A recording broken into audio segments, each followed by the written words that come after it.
Alright, so this one is going to be a little bit longer than usual because I got 1, 2, 3, 4, 5, 6 orders. This has got to be one of my longest ones going to make so far. And this one actually has me, sad a little bit because that is one of my first cards I made with a commander deck with. Him. I love him. He is really cool. I'm not used to doing 3-color decks, but whenever I did play Magic the Gathering at tournaments and stuff, that was so cool. I'll get to him what he does in a second. I'm going to go from left to right, all the way down, see if I see any combos, see if I see anything to say about it, but we're going to start off over here. We got Collector's Vault, which is the card I just got in the bulk video, which is pretty darn good. For 2 mana, tap it, draw a card, and discard a card. Create a treasure token. So we got drawing, discarding, tokens. Gotcha. What does this one do? Trample, toxic, when it does damage to a player, proliferate. So there is not, I don't see a combination on this one. Draw a card, discard a card, create a token. Combat damage, proliferate. Yeah, I don't see any combinations with it. So I'm thinking these two is just in 2 different decks. But the Vault, which is this one right here, we're going to be looking at 10 cents. And then the Bloated Contaminator, which is this guy right here, that one is going to be worth 45 cents for a total of 55 cents.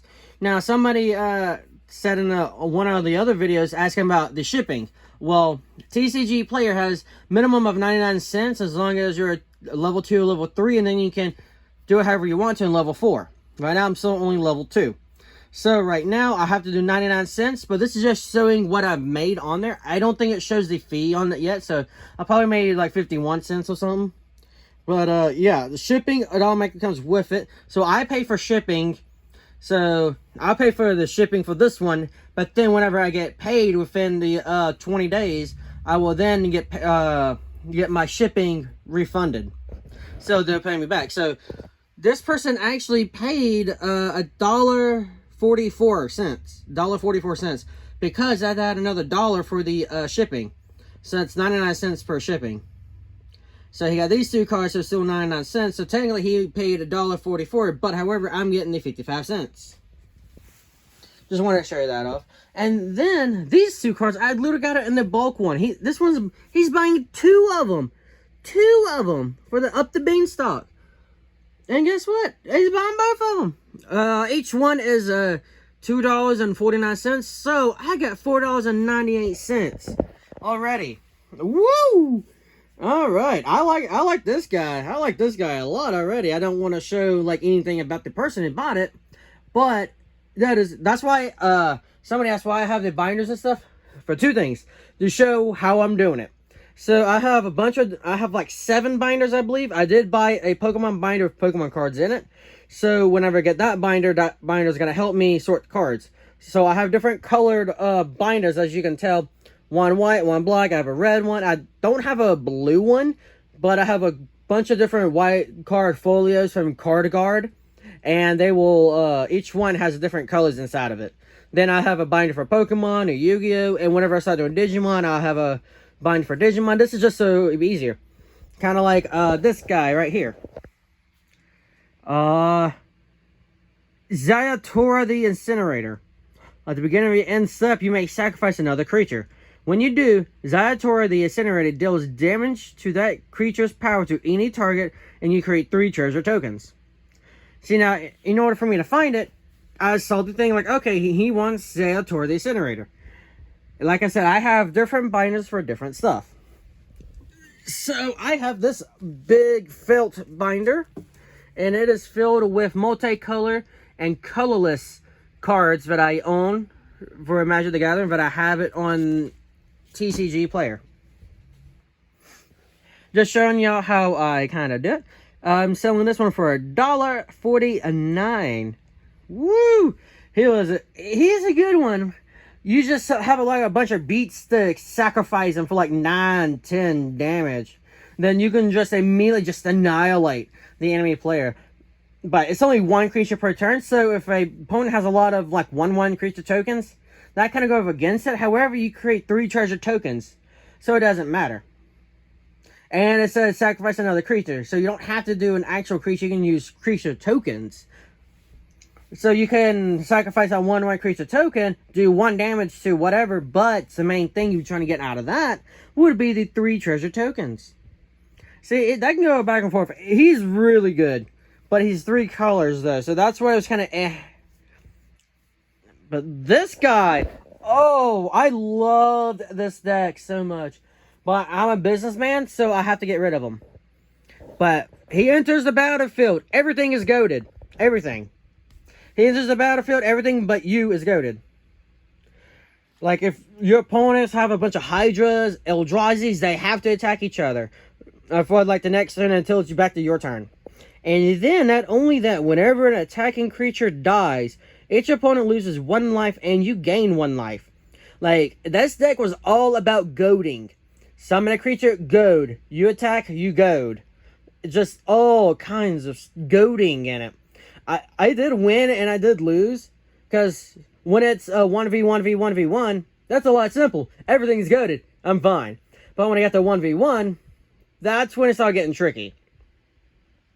But for like actual monsters or creatures or spells stuff that wasn't actually for goading, it was like elementals that was like 5/1 and stuff. So I would just attack with a 5/1 creature, and then if they block it, of course their creature's gonna die, but then they take damage, I still gain a life. So either way, I didn't really care. Or I have a bunch of death touches for defense. So if somebody attacks me, if I didn't goad them, I can just block them with my flying death touches.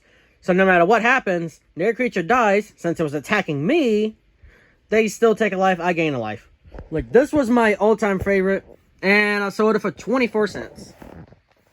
This one right here, I've never actually gotten to play him. I sold him for $1.10. Whenever another zombie you control dies, if it didn't have Decayed, it created 2/2 black zombie creature token Decayed. At the beginning of your end step, you may sacrifice a zombie. If you do, draw a card. So, draw a card, make a 2/2, draw a card, make a 2/2, and, there's a lot of zombie cards I have for sale, so I'm surprised he didn't, buy any of the zombie cards. Like, for 1 black mana, 1X, create X amount of zombie creature tokens, and 1 creature gets -1/-1, depending on how many zombie creatures you get. So, you sacrifice 1 creature to summon, like, 15 of them if you have enough mana. Like, seriously, like, he just got this one. Or she, I don't know. Whoop. Alright, so this one right here, we got 2 cards in this one. Tajik Legion's Edge, which is this guy right here. Haste, a mentor. Whenever he attacks, he gets, another creature gets +1/+1 counter on that targeting creature if it has lesser power. Prevent all non-combat damage that would be dealt to other creatures you control. So you can have border wights that deal damage, and then your creatures will not be affected by it. But he will. For 2 mana, he gains first strike. And then, he also got Forge Anew, which is 99 cents. When it enters the battlefield, return target equipment from your graveyard to the battlefield. As long as it's your turn, you may sacrifice equip abilities. You may activate equip abilities anytime you would cast in an instant. You may pay 0 rather than pay the equip cost for the first equip ability activate during each of your turns. So I'm thinking is that he is going to be the commander, or he's going to be, something, but he's going to have equipment on to make him a little bit stronger, right? Pay 2 mana, give him first strike, so he pretty much destroy anything he attacks. But then every time he attacks, he mentors. So the next one goes up. So then he puts equipment on him for free to increase his attack. When he attacks, the other one gets +1/+1. Or he'll have equipment on Tajik Legion's Edge to attack with another smaller one. The other one gets a +1/+1. But for free, you can change the equipment. So after that effect activates, you can then use that ability to make change the equipment from Tajik to the other creature, so then they'd be kind of even, so it'd be 2 kind of buffy creatures. You know what I'm kind of saying? Yeah, using the Forge Anew to move the equipment. That's all I got to say on that one. Because he only gave me 2 cards to work with, and that's the only thing I got, is to have him, a beefy guy, to trade, load a bunch of 1/1s or whatever. Or use the ability and then use that ability as well to move the equipment over to have 2 beefy boys. So if I have a 1 giant beefy boy, I have 2 little beefy boys. Alright, well that is it. 6 orders. I got 55 cents plus 5. So I'm at $5.53. $7.04. $7.28. $8.38. $9.50 something cents. So yeah, I'm at around $9. I didn't care for the cents part. I just want to make sure if I added up the cents, it'd be $1. So I'm like $9 right here. But that's actually pretty darn good to me, because I'm trying to get I need 350,000 for a house.